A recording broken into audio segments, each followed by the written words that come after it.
반갑습니다. 타임 레버리지. 시간을 들여 막대한 수익으로 치환한다. 오늘까지는 쉬시는 분들 많으실 겁니다.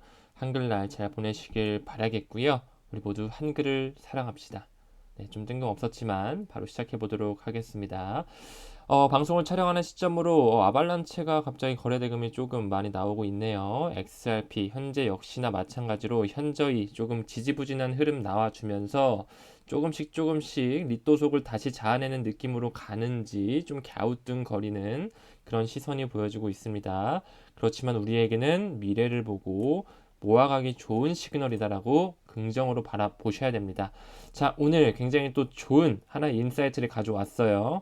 불장 시그널, 우리가 어느 정도 투자를 하는 부분에 있어서 물론 길게 가져가서 인생을 바꿀 토큰이 리플사의 XRP는 맞지만 어느 정도 우리가 이 부를 창출하기 위해서 투자하는 것도 맞잖아요. 그렇죠? 어느 정도 우리가 매도를 할 시점도 생각을 좀 해보긴 해야 된다는 부분에 있어서 저의 인사이트를 공유 드릴 거거든요. 일단은 말씀드리기에 앞서서 제가 말하는 것을 한 30% 정도만 참고하시고 70%는 본인 판단으로 가져가시길 바랄게요. 이건 저뿐만 아니라 모든 유튜버들이 하는 말들, 모든 전문가들이 하는 말들, 특히나 이 암호화폐 시장은 뭐 전문가라고 말할 수 있는 사람이 저는 없다라고 생각을 하거든요. 그렇기 때문에 더욱더 이런 인사이트를 참고 정도만 했으면 좋겠다라는 말씀 드리면서 그래도 또 하나의 뭐 타임 레버리지라는 유튜버가 이렇게 말을 또 하는구나 라는 또 하나의 지표로 삼으실 수 있는 거니까 말씀을 드려보자면 저는 개인적으로 좀 큰 그림으로 봤을 때 이런 그래프 상승이 한번 왔다가 크게 한번 내리꽂습니다. 경기 침체 가능성 당연히 보고 있고요. 그리고 반감기 넘어가면서 내년 연말 기준으로 해서 쭉 올라갈 수 있는 대상승장이 온다라고 보고 있거든요. 이런 부분에 있어서 왜 상승하는지 보고 있냐면 일단은 비트코인 현물 ETF에 대한 승인이 올해 안에 승인될 확률이 굉장히 높다라고 보고 있어요. 블랙록보다도 먼저 이 그레이스케일이죠. 디지털 커런시 그룹의 자회사로 있는 이 GBTC가 먼저 승인이 될 거라고 보고 있고 비트코인 현물 ETF도 늦어도 내년 1월에는 무조건적으로 승인이 될 수밖에 없습니다. 왜 그렇게 생각하는지 말씀을 다 드릴 거예요. 이런 부분에 있어서 반드시 빠르면 연말 늦어도 내년 1월 안쪽으로는 상승이 한번 온다라고 저는 보고 있어요. 그리고 이런 비트코인 현물 ETF에 맞물려서 러우 전쟁 마무리 저는 슬슬 시그널이 포착이 되고 있거든요. 플러스 알파로 리플과 관련된 호재 소식들 나올 수 있는 것들이 너무 많아요. 일단 리플 합의 소식이 나올 수 있겠죠. 늦어도 내년 4월에 공판, 뭐 배심원 판결이 있지만 그 전에 뭐 소송이 철회가 될 수도 있고 합의를 할 수도 있는 가능성 열려 있습니다. 그리고 그레이스케일 포트폴리오에 지금 현재는 아직까지는 리플이 다시 재진입을 하지 못한 상태잖아요. 그렇죠? 이게 그레이스케일의 포트폴리오인데 원래 XRP가 있었다가 소송에 걸리면서 그레이스케일이 빼버렸단 말이에요. 눈치를 보느라고. 하지만 합의가 제대로 이루어지고 소송이 끝나게 되면 그레이스케일 포트폴리오의 재상장이 될 것이다. 굉장히 큰 호재로 작용할 것이고 또 하나 여러분들 잘 아시는 나스닥의 리플랩스, 리플 회사가 기업 공개가 나면서 상장이 될 것이다. 하나의 또 큰 호재 가능성이 있고 아직까지 이 ODL 리플 페이먼트죠. 이 솔루션이 트랭글로라든지 일본의 SBI 리밋을 통해서는 지금 크게 올라가고 있지만 아직까지는 우리가 뉴스로 볼 수 있게 큰 금권 세력에서 채택을 했다라는 그런 기사는 보여주지 못하고 있잖아요. 이런 부분도 법적 공방전이 끝나게 되면 수면 위로 떠오른다라는 부분에 있어서 우리가 XRP에 투자하는 부분에 있어 앞으로 나올 호재가 굉장히 많고 큰 그림으로 봤을 때 크게 한번 상승이 왔다가 경기 침체 사이클 내년 중반부 한 4월 기점으로 해서 플러스 마이너스 2개월 정도 나오지 않을까 그런 생각을 하거든요. 반감기 지나서 6개월, 8개월 정도 지나서 내년 연말 정도 큰 비트코인 반감기 시그널에 맞는 그 대상승장 온다라고 보고 있습니다. 오태민 작가는 또 이런 얘기도 하더라고요. 이번에는 반감기 항상 이후에 불장이 왔다면 이번에는 이전에 올 것이다. 왜냐하면 사람들이 이제 이 반감기 사이클에 대해서 어느 정도 알기 때문에 반감기가 오기 한 6개월 전부터 해서 슬슬 강세장이 올 것이다. 이런 예측도 했었고 플러스로 이런 말씀하시는 구독자분들 많아요. 반감기가 온다고 해서 무조건적으로 암호화폐 시장이 또 오른다고 하는 보장이 있나요? 지금까지 역사적으로 계속적으로 그래 왔고 이번에도 역시나 이 상승 불장과 이 반감기 사이클의 상관 개수가 여전히 현저히 높다라는 분석과 연구 결과가 나와 있습니다. 이 부분에 있어서 2024년 연말 정도 크게 한번 상승장이 올 것이다라는 부분, 그 전에 큰 하나의 시스템 리스크, 경기 침체가 오고 그 전에 비트코인 현물 ETF 그리고 러우 전쟁 마무리라든지 리플의 소송 마무리 이런 시그널이 포착이 되면서 굉장히 또 좋은 미니 불장이 한번 오지 않을까라는 생각을 하고 있거든요. 제가 왜 비트코인 현물 ETF가 늦어도 내년 1월이라고 말씀을 드리는지 그 부분에 좀 말씀을 드리면 이 블룸버그의 자료예요. 블룸버그의 자료고 굉장히 많은 자산 운용사들이 비트코인 현물 ETF를 신청했잖아요. 그렇죠? 21 쉐어즈, 아크 인베스트, 블랙록, 비트와이즈, 바니에크, 위썸트리 등등등 피델리티, 발키리 등등이 있어요. 그렇죠? 지금 이 데드라인을 쭉쭉쭉 보게 되면 third 데드라인, 파이널 데드라인에서 나오거든요.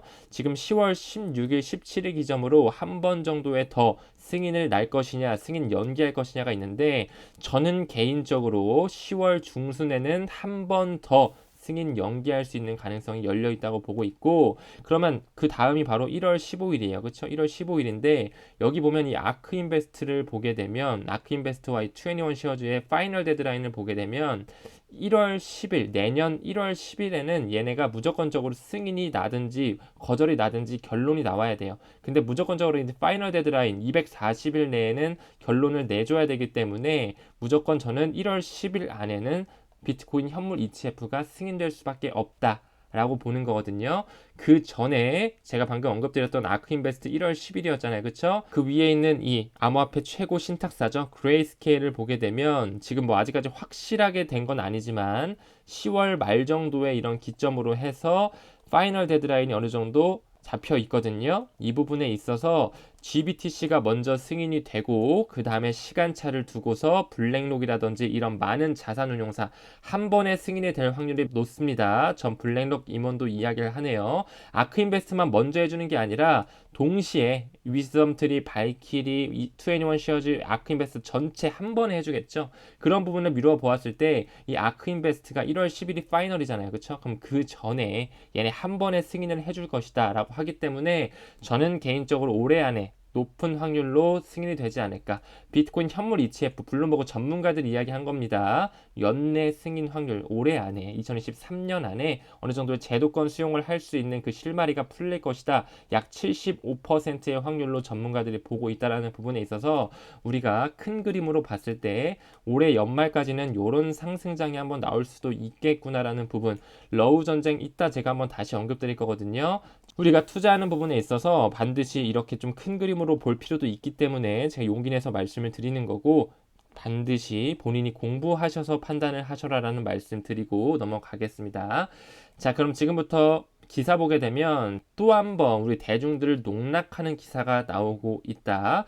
비트코인은 내가 본 것 중에 가장 어리석은 투자다라고 하면서 우리 최근 기사입니다. 10월 8일에 지금 찰리 먼거 형님이 나와가지고 비트코인 어리석은 투자라고 하고 있는데 여러분 찰리 먼거 잘 아시죠? 찰리 먼거는 워렌 버핏의 오른팔이라고도 불립니다. 버크셔 해서웨이의 부회장이죠.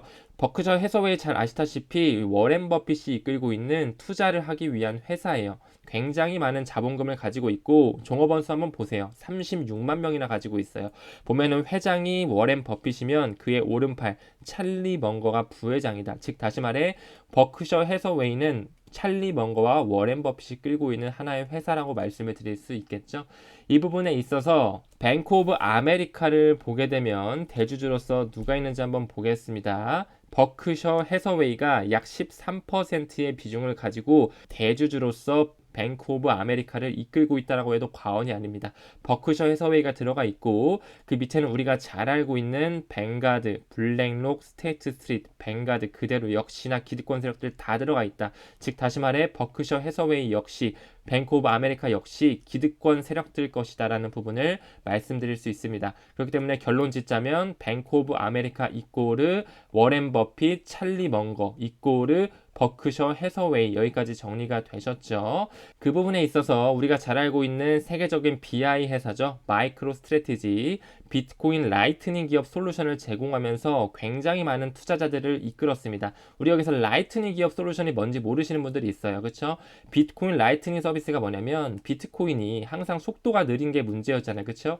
이것을 조금 해결하기 위해서 이런 블록체인에 기록하는 방식으로 해서 이 채널을 분리해서 별도로 처리해서 그 결과만 나타내는 거예요. 한마디로 그런 비트코인 라이트닝 서비스는 이 블록체인을 기록하는 방식이다 해가지고 비트코인과 굉장히 친화적으로 가고 있습니다. 최근에 이 마이크로 스트래티지는 비트코인을 또 추가 매입을 하면서 지금 현재 세계에서 가장 많이 비트코인을 많이 보유하고 있는 기업이 마이크로 스트래티지죠. 그런 부분에 있어서 뱅크 오브 아메리카라는 이 버크셔 해서웨이, 워렌 버핏, 찰리 먼거 이들이 지금 마이크로 스트래티지의 주식의 대주주에 등극했다라는 것은 간접적으로 비트코인에 투자하고 있다라는 거예요. 그럼에도 불구하고 이런 말을 한다라는 거 우리 대중들을 아주 농락하고 있는 기득권들의 속셈입니다. 속지 마셨으면 좋겠고 버핏의 오른팔 먼거라고 나오고 있죠. 워렌 버핏, 찰리 먼거 암호화폐 허용한 미국 부끄럽다고 해놓고서는 지금 마이크로 스트래티지의 대주주로 있는 거 보면은 역시나 미디어에 속으면 안 된다라는 모습을 다시 한번 좀 보여주고 있습니다. 자, 넘어가겠습니다. 다음 기사 보게 되면 젤렌스키가 이야기를 합니다. 우크라이나의 대통령이죠. 강력한 조치로 인해서 전쟁을 빨리 끝낼 것이다 라고 이야기하고 있네요. 이제 서방 단결을 호소한다 하면서 러시아 내년 군비 68%또 증액한다라는 부분에 있어서 이제 슬슬 마무리가 되는 시점으로 보여지고 있어요. 2023년 10월 3일 기사거든요. 슬슬 그런 경제학자들도 올해 연말에는 끝날 수 있는 가능성이 조금 농후하게 보인다라고 얘기하면서 비트코인 현물 ETF, 그레이스케일의 ETF 뿐만 아니라 러우 전쟁의 전쟁 마무리, 리플의 소송 마무리 이런 시그널이 보여지면서 한 번에 미니 불장이 올 수 있다라는 식으로 말씀을 드리는 거예요. 에비던스 자료를 어느 정도 보충을 하셨으면 좋겠고 조금 더 나아가서 전 블랙록 임원이 얘기합니다. 10월 초 정도에 얘기를 했고요. 6개월 내에 현물 비트코인 ETF 승인될 것이다 라고 했기 때문에 이런 부분을 미루어 보았을 때도 늦어도 내년 1분기 안에는 비트코인 현물 ETF가 승인이 반드시 될 수밖에 없다라는 부분 그렇기 때문에 한마디로 다시 내년 1분기 안쪽으로 한 번에 상승장이 올 수 있다는 가능성을 우리가 열어놔야 됩니다. 그렇기 때문에 내년 1분기까지가 이 상승장의 마지노선이 될 것이고 한 번 꽂는다고 말씀을 드렸죠. 내년 4월에 반감기가 왔다고 해서 바로 불장이 오는 게 아니라 반감기 이후에 약 8개월 정도의 시간이 지나야지 불장이 온다라고 말씀을 드렸어요. 그 부분에 있어서 상승, 하락, 다시 대상승, 내년 11월 미국 대선 이런 시그널에 맞춰서 이 아구가 맞으려면 이렇게 가줘야 됩니다. 제 개인적인 인사이트예요. 지나가서 솔라나가 약진 앞으로를 펼치고 있습니다. 조금씩 올라오고 있는데 자산가 매수 4위에 오르면서 역시나 1등이 뭐다? 리플이다라는 말씀을 드리기 위해 이 기사 가져온 거예요. 솔라나도 물론 너무 좋은 토큰이죠. 하지만 비트와 이더 앞에 뭐가 있다고요? 리플이 지금 자산가들이 그리고 돈을 만지는 그런 세력들이 리플을 지금 고래들이 축적하고 있다는 부분을 우리는 DCA를 통해서 대갚아줘야 된다라고 말씀을 드리고 넘어가겠습니다. 그러면서 미국 국가 부채가 지금 너무나 빠르게 오르고 있어요. 4개월간 2조 달러 증가했다라고 하면서 지금 이자도 너무 많이 올라가고 있죠.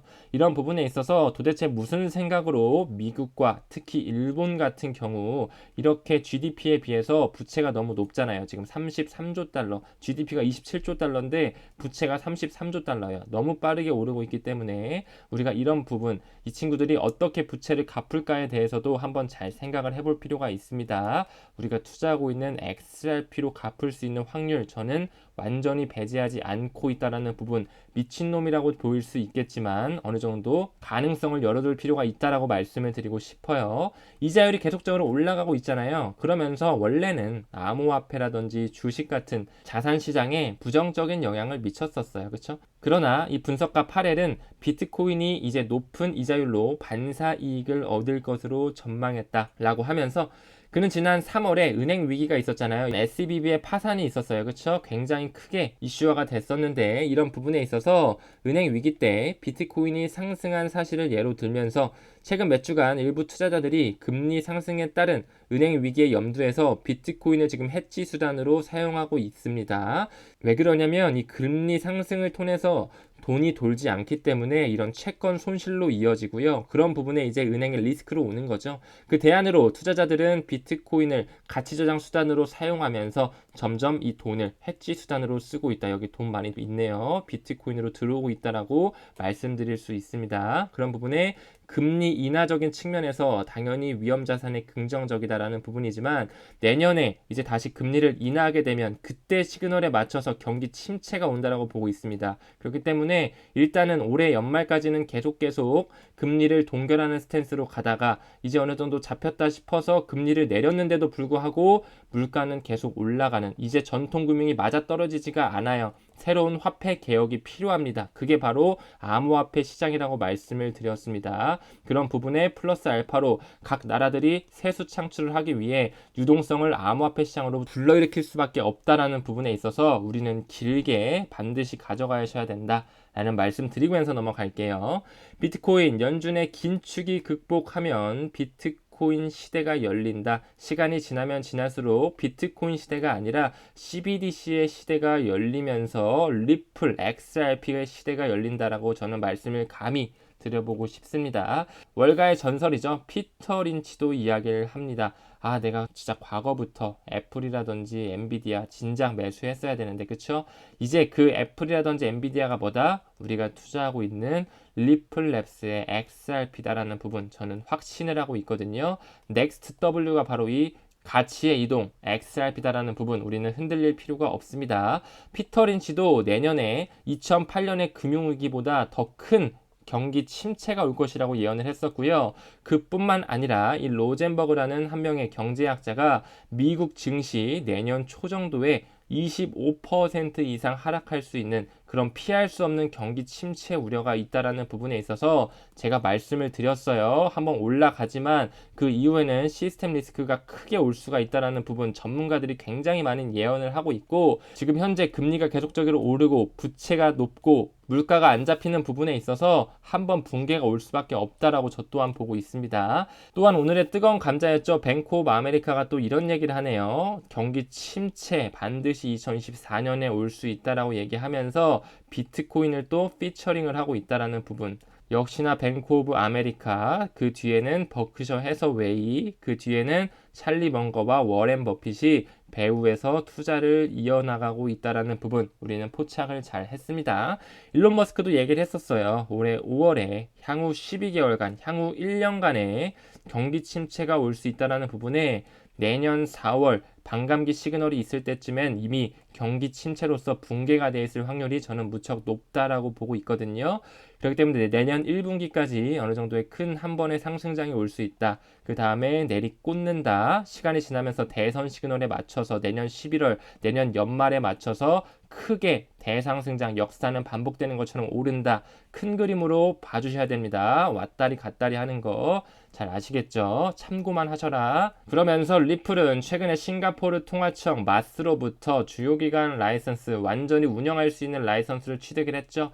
내년 불장 사이클은요, 동아시아 쪽에서 일으킨다라는 전문가들의 예견이 굉장히 많습니다. 여기에는 홍콩도 연루가 되어 있고요. 금융의 허브가 바로 싱가포르고요. 그렇죠? 그뿐만 아니라 아시아넥스트를 통해서 싱가포르의 허가를 받았고 메타코와 연루되어 있는 시그넘이라든지 DBS, 그런 최초의 디지털 뱅크와 세계 최대 디지털 뱅크 모두 싱가포르가 연결되어 있다는 것을 미루어 보았을 때 굉장히 우리가 지표로 삼아야 된다라고 말씀을 드렸어요. DBS 테마색을 뒷배로 하고 있는 굉장히 금융의 허브라고 불리고 디지털 최대 은행에서 어떤 암호화폐들을 지금 리스트업을 하고 있는지를 우리가 집중적으로 봐야 돼요. 정말로 제일 중요합니다. XRP가 있다라는 것, 우리는 다음 불장에 XRP가 엄청난 상승이 올 수 있다라는 것을 믿어 의심할 필요가 없습니다. 그런 부분에 있어서 비트코인, 이더리움도 있지만 XRP, 조금 더 보게 되면 폴카닷, 에이다, 이미 SEC가 다 건드렸던 종목들이 여기에 들어가 있고, 월가가 인정한 비트코인 캐시도 있고요. 우리가 열심히 투자하고 있는 XRP를 인덱스 지표를 삼고 있다는 부분에 있어서 다음 문명의 중심이 이 친구다. 100% 저는 장담을 합니다. 계속 분석가가 이렇게 얘기만 해요. 그쵸? 급등할 것이다, 급등할 것이다. 이제 이런 기사 저 잘 안 보거든요. 그냥 우리는 시간을 들여서 2024년 말, 그리고 ISO 2002 블록체인이 겸비된 메시징 표준이 들어가는 그 디지털 세상, CBDC의 세상을 기다리면서 우리는 계속 축적을 해나가시면 된다라는 말씀 좀 드리고 싶어요. 그렇기 때문에 차트를 보게 되면 이제 올라갈 수 있는 그런 모습이 너무나 농후하게 보여진다라는 부분인데, 제가 큰 그림 말씀드렸죠. 우리 현금화 혹시라도 필요하신 분들은 이 시그널을 한번 잘 지켜보셨으면 좋겠다는 말씀 좀 드리면서, 우리는 꾸준하게 길게 가면서 노후 자금까지 XRP는 길게 가져가셔야 됩니다. 그런 부분에 있어서 항상 공부하면서 투자하는 우리 현명한 구독자님들 되시길 진심으로 바라겠습니다. 오늘 영상은 여기서 마무리할 거고요. 항상 부족하고 미흡한 영상이지만 봐주셔서 대단히 감사합니다. 오늘 여기서 마무리할게요. 감사합니다.